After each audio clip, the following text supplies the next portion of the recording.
నమస్తే అండి.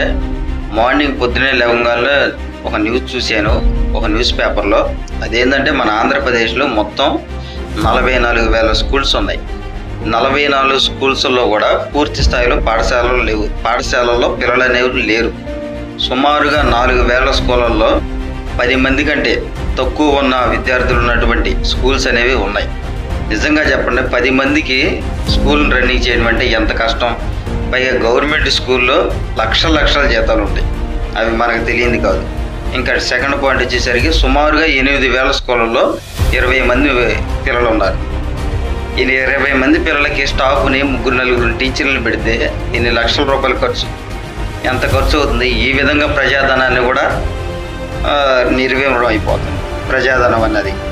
దయచేసి ప్రభుత్వం ఇటువంటి వాటి గురించి ఆలోచించి ఆ విద్యార్థులు స్పెషల్గా సౌకర్యాలు ఏర్పాటు చేసి పక్క స్కూల్స్కి పంపించడమా, లేకపోతే దగ్గరలో ఉన్నటువంటి కార్పొరేట్ స్కూల్స్కి పంపించడమా, ఇటువంటివి చేస్తే బాగుంటుంది. అలా కాకుండా స్టాఫ్ని తీసుకుని స్టాఫ్కి లక్షల జీతాలు ఇచ్చి మళ్ళీ ఈ సొమ్మంతా కూడా ట్యాక్సుల రూపంలో ప్రజల మీదే కదండి వేసేది. దయచేసి ప్రభుత్వం ఇటువంటివి కొంచెం సీరియస్గా తీసుకోవాలని మనస్ఫూర్తిగా కోరుకుంటున్నాం. జై హింద్, జై భారత్.